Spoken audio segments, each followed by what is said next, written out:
আমি ইঞ্জিনিয়ার রহমতুল্লাহ, আপনাদের সবাইকে স্বাগতম জানাচ্ছি।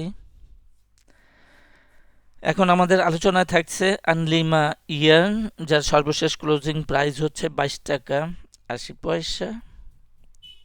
আমরা উইকলি টাইম ফ্রেমে আছি।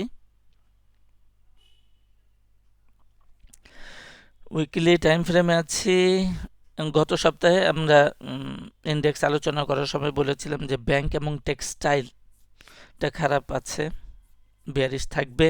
পার্টিকুলারলি ইউএসএ টেক্সটাইলের উপরে ট্যারিফ বৃদ্ধি করার ফলে খারাপ সিচুয়েশন তৈরি হয়েছে আমাদের মার্কেটে। তো সেই জন্য আনলিমা ইয়ার্নটা একটু করা, দেখা, একটা ধারণা নেওয়ার জন্যই আজকের এই আলোচনার অবতারণা। আমরা চলে আসি আলোচনায়।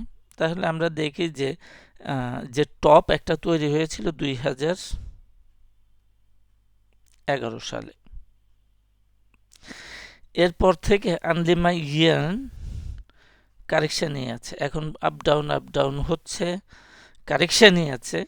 এই কারেকশান থেকে সে উত্তরণ তার ঘটে নাই। তাহলে খুব সাদামাটা ভাবে আমরা দেখি যে তিনটা ওয়েভে প্রথমে ডাউন হয়েছে, এ বি সি বি, তারপর তিনটা ওয়েভে ডাউন হয়েছে, সি, একটা কারেকশনের সাইকেল শেষ হয়ে গেছে, এবং এইটাই হইল গিয়া ওয়েভ ডব্লিউ।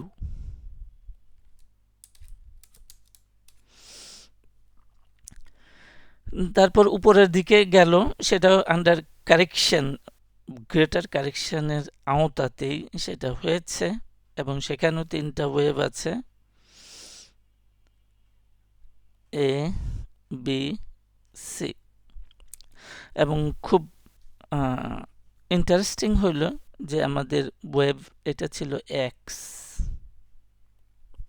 তাহলে ওয়েভ এক্সটা শেষ হয়েছে সেই জায়গায় বা কাছাকাছি যেখান থেকে কারেকশনটা শুরু হয়েছিল, মোটামুটি সেই কাছাকাছি চলে গেছে।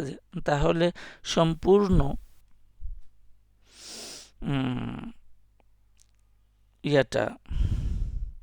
প্যাটার্নটা ফ্ল্যাট হবে। তাহলে সেক্ষেত্রে ফ্ল্যাট হলে পরে কাম ডাউন করে ওয়েভ ডাব্লিউর কাছাকাছি, এখানে দেখা যাচ্ছে যে 14 টাকা এইরকম, এটা লোটা কত, 14 টাকা 50 পয়সা, এইরকম একটা জায়গাতে চলে আসতে পারে। তো আমরা বর্তমান কারেকশনটাকে একটু দেখার চেষ্টা করছি। বর্তমান যে ওয়েভ এক্স থেকে যে কারেকশনটা শুরু হইলো, আমরা দেখি যে তিনটা ওয়েভ ব্ল্যাক কালারে, তিনটা ওয়েভে ডাউন হইলো এবং তিনটা ওয়েভে আপ হইলো। তাহলে 3 3 5, এটাও একটা ফ্ল্যাট কারেকশন, যেহেতু এই ওয়েভ বিটা কোথায় গেল, যেখান থেকে কারেকশনটা শুরু হয়েছে সেইখানেই চলে গেছে। তাহলে এন্টায়ার কারেকশনটা একটা ফ্ল্যাট হবে। এবং গুরুত্বপূর্ণ হচ্ছে যে শেষের বাহুটা, ইট কুড বি, এটা একটা 5 ওয়েভ স্ট্রাকচার হবে। তাহলে 5 ওয়েভ হলে এখানে 1 2 মেবি 3 4 চলমান আছে, and 5 4 এখনো কমপ্লিট হয়নি, চলমান আছে। আমরা দেখব ছোট টাইম ফ্রেমে।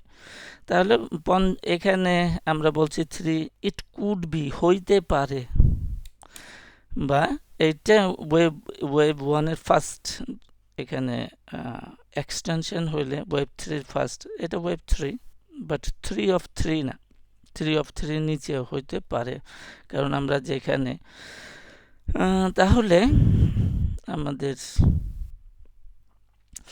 তাহলে একটা লোয়ার লো করছে কনফার্ম। এখানে যে লোটা আছে,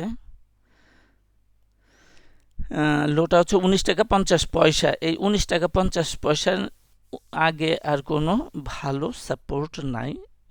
আনলিমাইয়ানের ক্ষেত্রে।